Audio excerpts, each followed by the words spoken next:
मशरक़ वस्ता के उमूर के माहिर मंसूर जाफर ने कहा है कि बशारुल असद हुकूमत 15 साल से जिस तरह उमूर सल्तनत चला रही थी, इससे फ़ौज का मोराल गिरा था। इसीलिए बागियों को मुज़ाहमत नहीं मिली। माजी में इराक, लीबिया और अफगानिस्तान में ऐसे ही हुकूमत तब्दील की गई और लेकिन वहाँ इस्तेहकाम नहीं आ सका। शाम में भी ऐसी ही यहाँ मुश्किलात का सामना हुआ।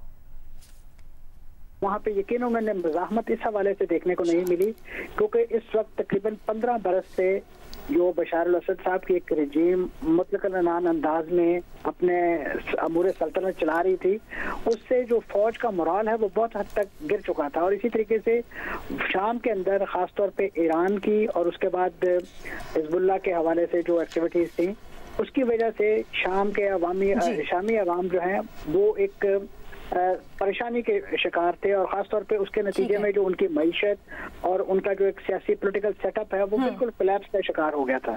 तो ये एक सिचुएशन बनी है, लेकिन अब मैं समझता हूँ कि उससे बड़ा चैलेंज इस वक्त शाम के सामने है क्योंकि ये स्प्लिंटर ग्रुप इसी नौयत की हिस्ट्री हमने देखी है कि जहाँ जहाँ इस तरह के रजीम चेंजेस हुई हैं, चाहे वो इराक के अंदर पहले कराई गई, उसके बाद लीबिया में, फिर यही एपिसोड यमन के अंदर रिपीट करने की कोशिश की गई, या उससे पहले हमारे हमसाया मुल्क अफगानिस्तान में इसी नौयत की चीज़ देखी गई, तो वहाँ पे जो स्टेबिलिटी लाना जो है वो एक कार्य दारद था।